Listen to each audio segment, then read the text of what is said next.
Hi guys, welcome to my channel. I hope that you had a lovely week and that you had the time to work on your list. I can't wait to hear how it went for you. If you're watching this but you haven't watched episode 1, we are working on that list of things that we put up with, and we're starting to declutter all of this mess that we don't want to have to deal with anymore. It's happening. I regularly work on my list. I've learned to love it because I focus on the good that will come out of it. But oh my god, I used to hate it. I think I actually cried the first time I did it. And even as you do it, there are things that you unconsciously don't want to write down, because all of a sudden they become real and they're not just kept quiet in your head anymore. There's the guilt and there's the shame, but it's all normal. So don't let that stop you. Don't procrastinate. Just do it.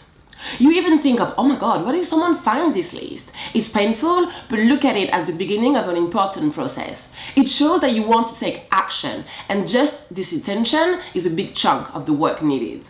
Do you remember I was telling you to even write down the smallest things, because sometimes they have a big impact on you despite being really insignificant?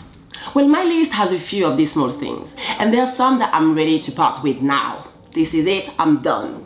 For example, the boy has his own wardrobe in our flat, and it looks like someone dropped a bomb in there. I'm not exaggerating. My closet is not perfect either, let's be honest, but this is a completely different level. But I thought about it, and I realized that what was annoying me was what it would make me: a terrible housekeeper. But these are not my values, actually. I don't believe that because I'm a woman, I have to be in charge of everything housekeeping related in our house. But I was raised like this, in a way. Therefore, I'm only failing the role I've been taught, but not my idea of a woman. So I'm doing good. So he can keep his messy wardrobe, if that's okay with him. Although I still get the itch to tidy up. But that's not my problem anymore, and I refuse to feel bad about it. The rest of my frustrations, and you will find that it's similar for you, are based on 4 different categories. The first one is self-worth and self-esteem. The second category is more around, like the fear around how other people perceive you. And then the third one is other people. A French author, Sartre, once said that hell is other people. He's right. And at least but not last, the guilt around women's duties, what I call the lady guilt. Today I'm only going to focus on one category because there's no point in doing all of it now. You can't really declutter overnight, so it's better to split in different videos so you can take your time with every category to sit with your feelings and really face them. So bring your list every week and let the decluttering begin. So today let's look at these self-worth and self-esteem based issues that we put up with. For example, I sometimes feel like I never do enough. I don't work enough, I'm lazy, I'm useless. I always feel like basically everyone else that I know is better organized and harder working than me. Part of it comes from comparing myself to other people, which I don't do so much since I first started decluttering. But we live in a fast-paced environment. We're all connected through social media, so we are more likely to compare ourselves to other people, to what they do or what they look like. Well, I think that we should always take inspiration from others when we can, but we need to acknowledge that we all have our own unique path, and that therefore there's absolutely no point in comparing ourselves to each other. We are all unique individuals. We are a complex cocktail of different characters and personalities, so you are enough. But most of these self-worth and self-esteem issues are also based on old beliefs.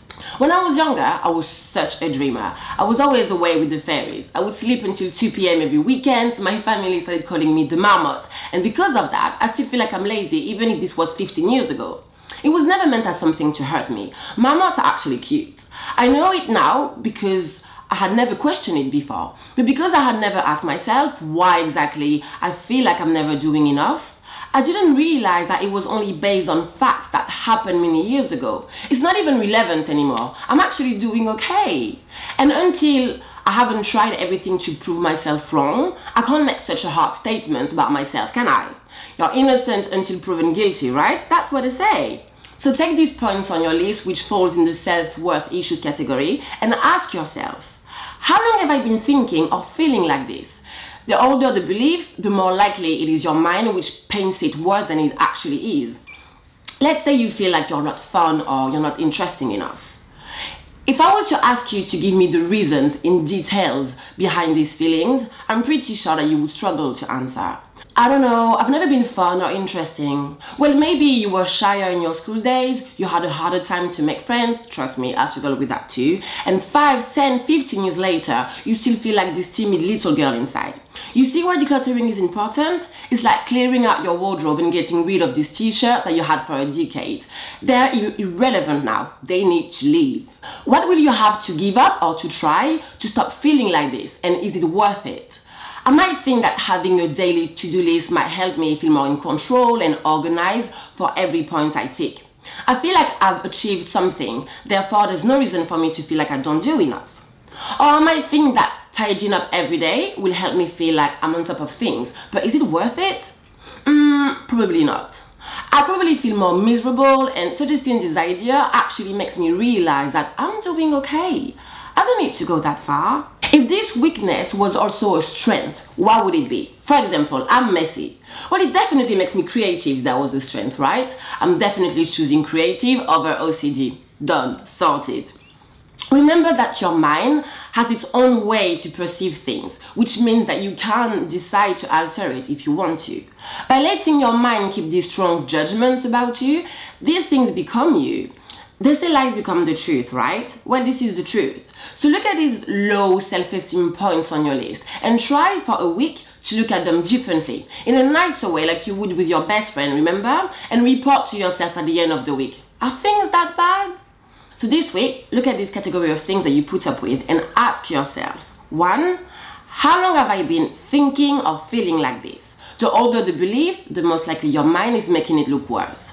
2nd, how and why exactly am I what I think I am?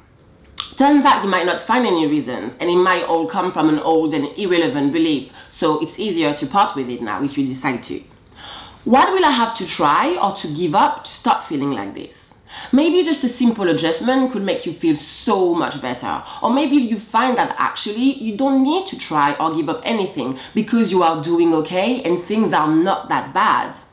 So that's it for the category number 1. Next week, we're going to start working on these fears around how others perceive you. That's a really big chunk. If you haven't made your list yet, I suggest that you have a try. You can catch up the first episode or head over to the blog if you want more information on how to work on your list. If you like this series of videos, please thumb it up so I can think of even better videos, and comment and subscribe, you know the deal. If you want to do a deeper decluttering, I can help you. I even have designed some VIP packages where we work on your self-esteem and your confidence through similar exercises, but also on your style with massive try-on sessions, music and photo shoots. It's going to be a lot of fun. It's a real princess treat. So we work on the style for you to feel unleashed on the outside, and we work on your self-esteem and self-confidence for you to feel unleashed inside. So all of the details are on the She Unleashed website. Have a look. And I'm also going to start to do the workshops in London very soon. I will share the dates with you once I have them, so keep your eyes peeled, and I see you very soon. In the meantime, have a beautiful week. Good luck with your list. Good luck with the decluttering. Don't worry if it's painful. It's all for the best. And I should speak to you next week then. Bye bye. Hey, remember, be your own best friend. You are your own best friend. Treat yourself like you treat your best friend. That is so cheesy, but that's so true. I want to be my own best friend. Be nice to yourself. This is so